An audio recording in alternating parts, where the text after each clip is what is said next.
Halo, sahabat Suara Sangkakala, selamat datang kembali di siaran Obras, obrolan santai yang pastinya akan menguatkan iman dan mengarahkan kita untuk lebih berfokus kepada Tuhan.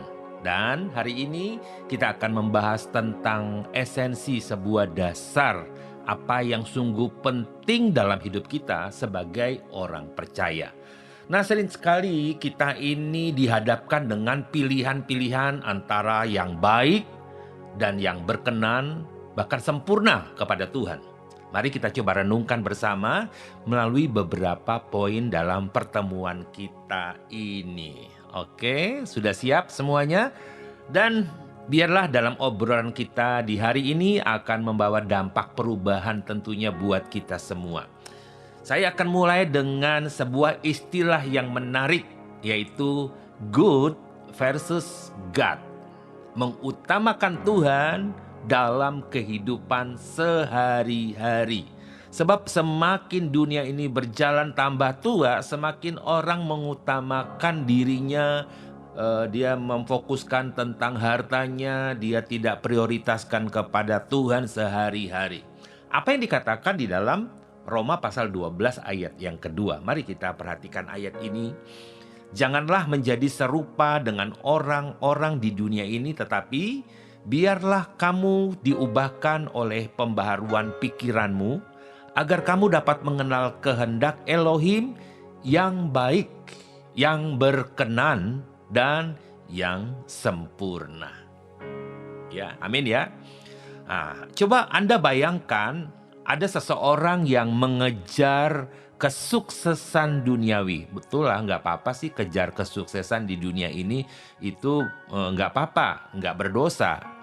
Dia mengejar kariernya dengan tujuan bisa kariernya bagus, cemerlang, dapat kekayaan, dihormati, katakan dengan sebuah kehormatan yang dia terima.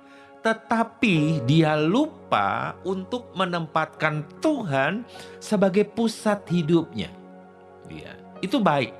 Sesuatu yang baik, tetapi jika prioritasnya bukan Tuhan, menjadi hal yang kurang baik.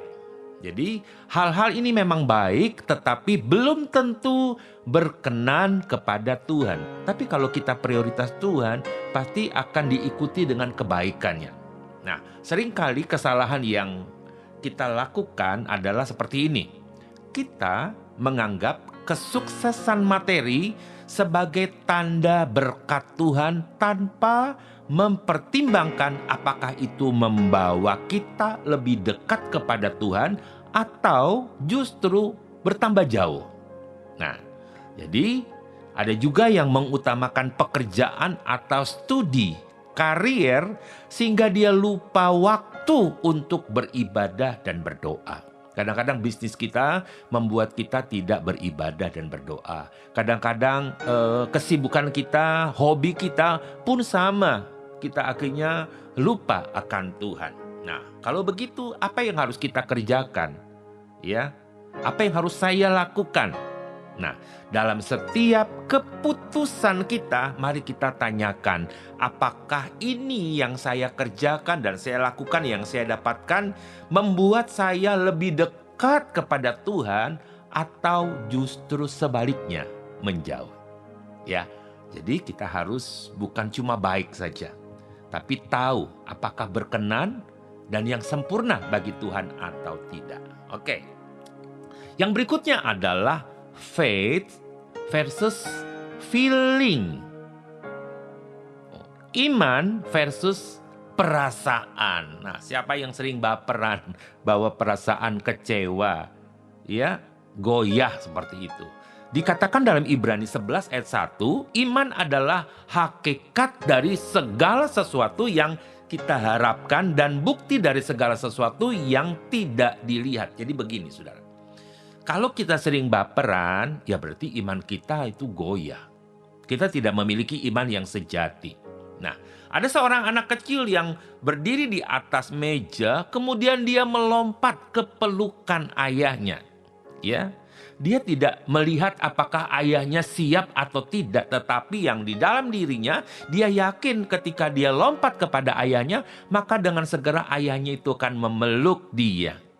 Nah, dia tidak berpikir siap atau tidak ayahnya, tetapi dia percaya bahwa ayahnya pasti memeluk dia.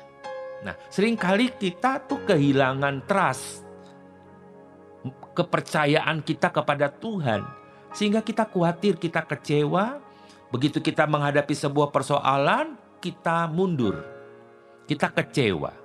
Jadi, seringkali kesalahan yang kita lakukan adalah keputusan-keputusan emosi itu yang hanya sesaat justru lebih kita utamakan. Jadi, harusnya iman yang Anda utamakan.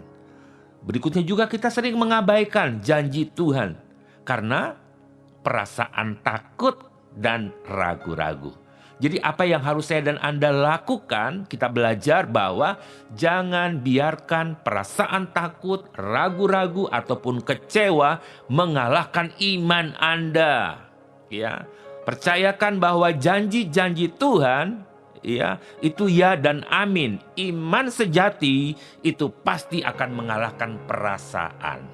Ya, jadi faith versus feeling, ya harusnya faith dong gitu ya, harusnya iman. Berikutnya adalah obedience versus opportunity gitu ya. Ketaatan, kesetiaan ya, lawan kesempatan. Nah, ini juga perlu Anda perhatikan di sini ya, bahwa seringkali kita mengutamakan kesempatan. Wah, ini kesempatan bagus. Ini kesempatan bagus nih. Padahal kita tidak taat kepada firman Tuhan. Wah, ini peluang bagus. Ada kesempatan korupsi. Wih, cepat-cepat korupsi. Ada kesempatan ngambil milik orang. Wah, dia ambil milik orang. Ada kesempatan yang wah tidak akan terulang kedua kali. Kita cepat-cepat ngambil itu, ambil keputusan. Padahal ya, itu tidak sesuai dengan firman.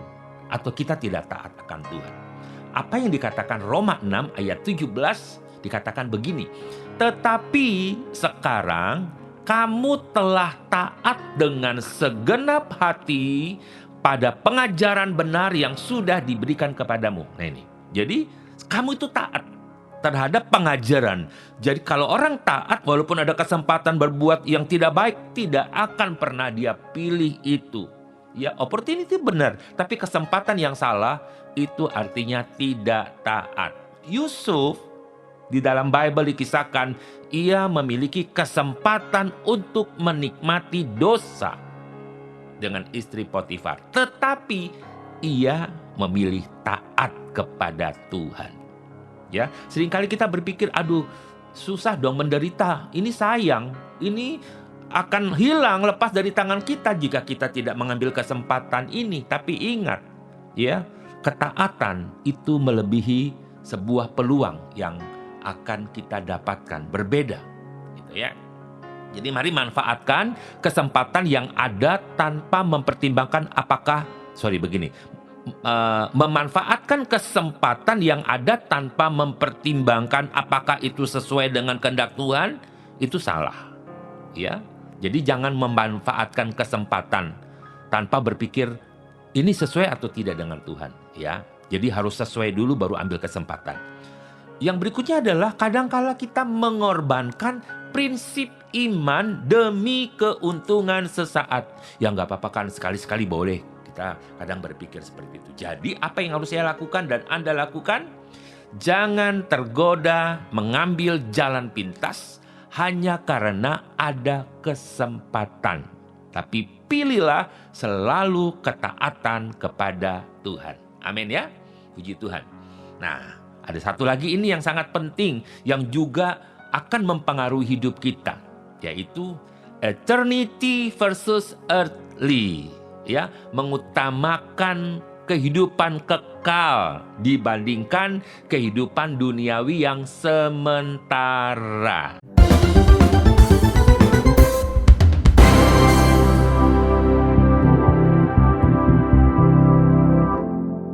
Ya, instrumen tadi kiranya menghantarkan Anda memiliki keteduhan hati. Ya, Jadi kita kadangkala membutuhkan suara indah yang menyentuh hati, menenangkan pikiran kita, agar kita bisa lebih bertindak dengan sabar dan tenang. Baik, untuk poin berikutnya adalah eternity versus earthly. Jadi antara kekekalan abadi di surga dan juga kehidupan sementara di bumi. Nah, 2 Korintus 5 ayat 1 berkata seperti ini. Sebab kami tahu jika kemah tabernakal di bumi ini dibongkar, Elohim telah menyediakan sebuah rumah yang kekal di surga yang tidak dibangun oleh tangan manusia. Ada kemah, ada rumah kekal di surga. Ada yang sementara, ada yang kekal abadi. Nah, mari kita coba perhatikan ya. Ada seorang turis yang bepergian jalan-jalan wisata. Iya, ketika dia tinggal di hotel, ya itu hanya sementara. Nyamannya hanya sementara. Padahal dia memiliki rumah yang dia miliki sebenarnya. Jadi hotel yang indah itu sementara doang gitu. Jika Anda bepergian kemana-mana dan Anda nginep di hotel, itu bukan rumahmu. Karena itu hanya sementara. Nah, kesalahan yang sering kita lakukan adalah kita ini loh seringkali menghabiskan waktu dan energi hanya untuk hal-hal duniawi tanpa memikirkan dampak kekal. Wah, harusnya kan mulai memikirkan perkara yang di atas dan bukan yang hanya di bumi saja. Kemudian kita kadangkala juga lupa ketika menyusun sebuah prioritas hidup kita ya, tanpa mempertimbangkan kehendak Tuhan. Jadi antara eternality ya dan eternity dan earthly, maka seharusnya kita itu jangan hanya fokus pada kenikmatan sementara. Investasikan hidup Anda pada kekekalan surgawi. Mulai berdoa, beribadah, menabur hal-hal yang baik, melayani Tuhan, dan begitu banyak yang dapat kita kerjakan untuk sebuah investasi hidup yang kekal di surga. Yang setuju katakan amin. Nah, lagi ini juga ada ya, purpose versus popularity. Ya, tujuan melawan popularitas. Nah, tujuan kita apa? Pengen popularitas kah? Tujuan kita apa? Pengen orang hebat kah? Jadi presiden, jadi gubernur? Apakah tujuan kita cuma itu?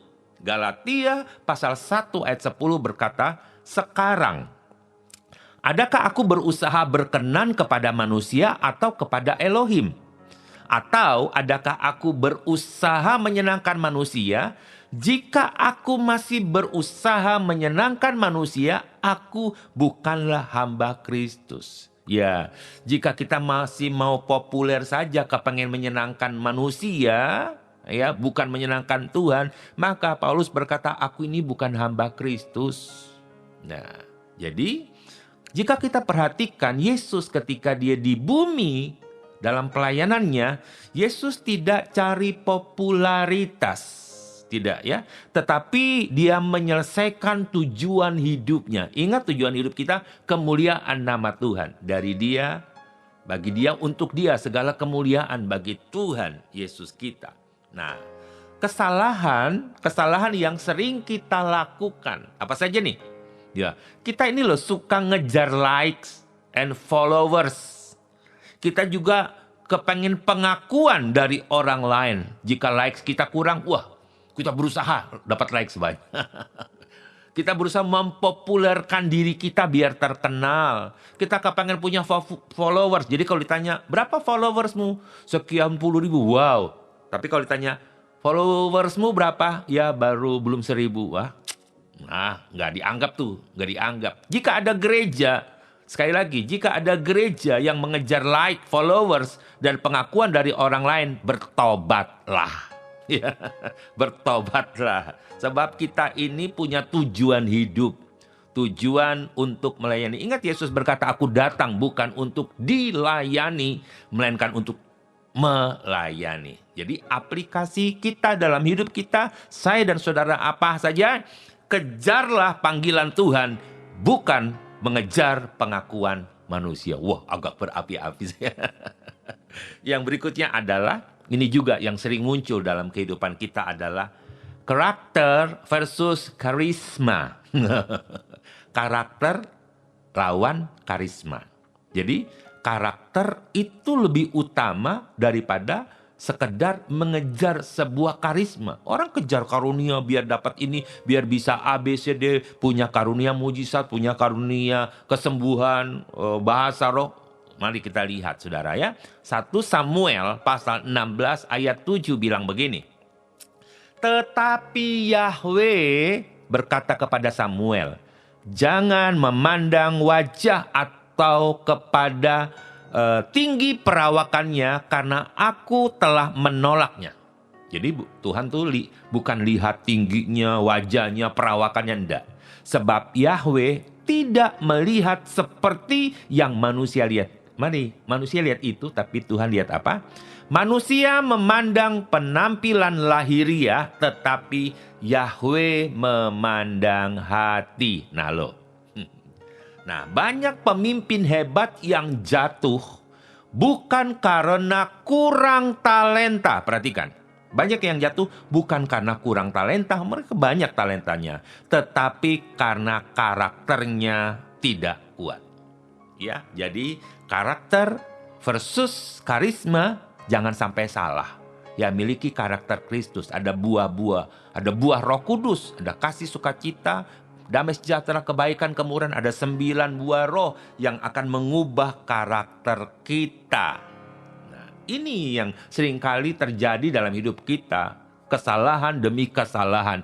Kita ini suka mengutamakan penampilan luar dan kemampuan berbicara daripada integritas hati. Ya, khotbah bagus, suara bagus, penyampaian bagus itu memang penting, tapi ingat ya, bukan cuma itu yang dibutuhkan, tetapi karakter, ya, integritas hati itu lebih penting. Kita juga seringkali menutupi kelemahan karakter kita dengan pesona dan talenta. Ya, karakter kita tutup dengan kemahiran, kemampuan, dan membuat orang lain pesona. Tidak, Tuhan tidak melihat rupa perawakan, tetapi Tuhan melihat hatimu. Yang setuju katakan amin. Ya, jadi mulailah bangunkan karakter yang kuat di dalam Kristus, bukan hanya karisma saja. Gitu ya. Nah, ini yang terakhir nih ya, yang kita bahas. Humility versus honor. Ya, kerendahan hati. Humility, kerendahan hati lawan penghormatan. Apa yang dikatakan dalam Lukas 14 ayat 11? Sebab setiap orang yang meninggikan diri akan direndahkan, dan yang merendahkan diri akan ditinggikan. Ya, seorang pelayan restoran, jika saya perhatikan pelayan restoran yang suka menyajikan di meja yang kita pesan dan mereka hidangkan, ya, jika mereka melayani dengan rendah hati, seringkali mereka mendapatkan promosi lebih cepat dibandingkan mereka yang sombong gitu ya. Jadi kesalahan yang seringkali kita jumpai dan bahkan kita lakukan adalah kita ingin dihormati tanpa mau melayani. Harusnya kan melayani saja, pasti akan dihormati. Yang setuju katakan amin. Iya, kita juga kadang merasa lebih baik dari orang lain. Karena kita berpikir status kita berpikir pencapaian kita lebih dari orang lain, dan kita berkata kita lebih baik. Bagaimana dengan humility, kerendahan hati? Apakah kita mengejar penghormatan melebihi kerendahan hati? Nah, kita belajarlah. Jadi jadilah rendah hati, karena Tuhan yang akan mendidikan Anda. Anda akan ditinggikan oleh Tuhan, bukan manusia yang meninggikan. Nah, sahabat suara sangkakala, bagaimana dengan pengalaman Anda? Pernahkah Anda menghadapi dilema antara hal yang baik hal yang berkenan, hal yang sempurna dari Tuhan. Silakan bagikan kesaksian atau pertanyaan Anda melalui WhatsApp kami di 081 3337 20.000. Atau silahkan komentar di media sosial kami. Kami ingin mendengar pendapat Anda dan pengalaman Anda. Jadi, apa yang dapat kita simpulkan dalam obrolan hari ini? Sahabat Suara Sangkakala, kita telah belajar bahwa hidup kita bukan hanya tentang apa yang baik, tetapi apa yang berkenan kepada Tuhan dan yang sempurna. Jadi, mari kita terus mengutamakan iman, ketaatan, karakter, dan tujuan hidup yang kekal di dalam hidup kita. Ada sebuah tagline bagus nih ya. Mengutamakan Tuhan dalam kehidupan sehari-hari berarti memfokuskan diri pada hal-hal yang berkenan kepadanya. Mengutamakan iman, ketaatan, karakter, dan kehidupan keabadian daripada perasaan, kesempatan, popularitas, dan emosi.